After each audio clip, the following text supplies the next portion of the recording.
Welcome to episode 28 of OTD, your daily dose of soccer history by 17 Laws Guy. It's November 28, 1964, in the Scottish Highlands. At Victoria Park in Dingwall, Ross County are hosting Nairn County in a Highland League game. Regional football, small town, familiar opponents. No TV cameras, no live radio, just another Saturday afternoon under a low winter sky. By full time, the locals have watched their teenage inside forward score 7 times in an 8-1 win. Hidden inside that route is a sequence that will, decades later, be certified as a world record: 3 goals in just 90 seconds. Today we're going to tell the story of that hat-trick, the player who scored it, how Guinness took 40 years to catch up, and then zoom out to the strange, competitive little universe of football's fastest hat-tricks. We start in Dingwall, a railway town in Ross-shire with a population in the low thousands and a ground to match. Ross County have been a Highland League club since 1929, playing at Victoria Park, a modest stadium with largely open terracing and basic facilities in those years, long before SPL football and corporate boxes. The Highland League itself is regional, roughly equivalent to what we now think of as the 5th tier of Scottish football. County are a good side at this level. They build a reputation for attractive football and have a young talent up front, Tommy Ross, born in nearby Tong, who joined the club as a 15-year-old and is in the middle of a prolific 1964-65 season in which he will score 44 goals. On this day in 1964, the fixture list sends Nairn County down the A9 to Dingwall for a Highland League match. The team sheets show Ross County lining up with Ross wearing the number 7 shirt, and by the time the teams walk back down the tunnel, he will have scored exactly the same number of goals, and his first 3 is the 90-second hat-trick. But who was Tommy Ross? He was born in Tong in February 1946. He joins Ross County as a teenager in 1961 and scores his first senior goal in his debut season. In 64-65, he goes on that 44-goal tear for County, including the Nairn demolition. The Highland League is still outside the Scottish National Leagues, so a prolific season is both a badge of honour and a shop window.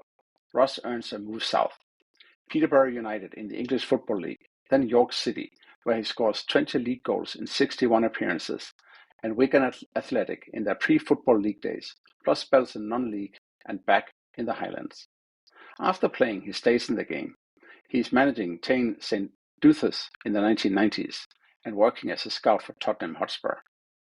But for most of that time, the fastest hat-trick is the story he tells, not a plaque on the wall. In official record books, somebody else's name sits where his ought to be. For years, if you opened the Guinness Book of Records and looked up the fastest hat-trick, you wouldn't find Tommy Ross at all. Instead, the listed record was Jamie O'Connor in Shelburne vs Bohemians, League of Ireland, 19th of November 1967, 3 goals in 2 minutes and 13 seconds.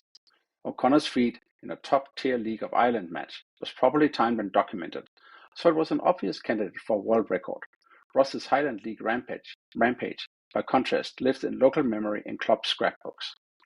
It takes a kind of second career campaign, club historians, local journalists, people in Ross's circle, to assemble enough documentation. And finally, in April 2004, Guinness updates the records to recognize Ross as holding the world record for fastest time to score a hat-trick. For Ross, in his late 50s by then, it's a belated moment of validation. One piece about the decision even runs under the headline, "Recognition of hat-trick ends years of frustration for striker," a neat encapsulation of what it meant for a man who had spent decades telling people he really had done it that fast. He becomes officially a world record holder. If you zoom out from Dingwall, Tommy Ross's 90 seconds sit inside a much longer lineage of blink-and-you'll-miss-it hat-tricks. Before Ross, in 1923, China's teenage star Li Tong scores a hat-trick in about 5 minutes against Japan at the Far Eastern Games, long-cited as the fastest international hat-trick and remarkable because he's only 17. In 1938, England winger Willie scores 3 goals in roughly 3.5 minutes against North Ireland at Wembley, going on to score 5 in a 7-0 win. For decades, this is the famous speed hat-trick in England lore. Those are quick, but they're still measured in minutes. Ross's 90 seconds cuts that benchmark almost in half. Around and after Ross, we already mentioned the 1967 Jamie O'Connor hat-trick, but in 1973, Argentine forward Eduardo Maglioni scored 3 goals in 1 minute and 51 seconds for Independiente against Gimnasia La Plata in the Primera División, widely cited as the fastest hat-trick in Argentina and often claimed as a world record at the time. In 2001, Egypt's Abdelhamid Bassiouni scored 3 in 117 seconds against Namibia in a World Cup qualifier, giving him the fastest hat-trick in full international football according to many record compilers.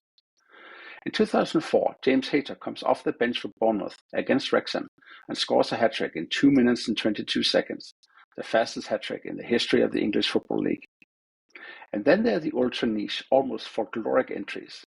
In 2013, Sunday League striker Alex Tor scores 3 in about 70 seconds for Rawson Springs against Wind Gardens in the Sheffield Amateur League, a feat various articles and listings have described as the fastest hat-trick ever, though record-keeping at this level is inevitably more informal. Depending on how you define world record, top flights only, professional only, fully documented only, the crown moves around. But Guinness's category, fastest time to score a hat-trick, still belongs to Tommy Ross, and that afternoon on this day in 1964 at Victoria Park. But what does those 90 seconds in Dingwall actually mean in football terms? On one level, it's a statistical curiosity, exactly the sort of thing this pod and you listening to it secretly love. It's an arbitrary window of time, 90 seconds, a random match in a regional league with no broadcast coverage, and inside that, a player who, for a moment, makes scoring look like breathing. But it also says something about how football remembers. For 40 years, the official fastest hat-trick belonged to someone else because that game had clocks, reporters, and national level visibility.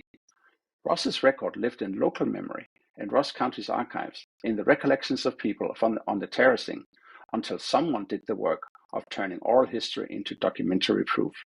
It's a reminder that below the surface of the most polished stats, you will find muddy pitches, half-forgotten regional leagues, and players whose greatest days slipped by without cameras. Records that existed long before anyone thought to log them in London, Zurich, or wherever the latest data warehouse lives. Tommy Ross's 90 seconds are special, not just because of the raw speed, but because they connect that world of small-town Saturday afternoons with a global obsession over data and records. That's all for episode 28 of OTD, the day a teenager in the Scottish Highlands squeezed a world record into a minute and a half, then watched it spend 4 decades hiding in the footnotes before finally being recognized. If you got memories, sources, or favorite lightning-fast hat-trick stories from football history, then email us at otd@17lawsguy.com, subscribe, and leave us a 5-star review so more Guinness Book of Records nerds can find us. Tomorrow, in episode 29, we head back to England in 1961 and meet Jimmy Hill, the outspoken, bespectacled forward-turned visionary and the early sparks of the Sky Blue Revolution at Coventry City. How did a wage-campaigning players' union leader help turn a modest Midland club into a marketing and identity experiment years ahead of its time? Don't miss it.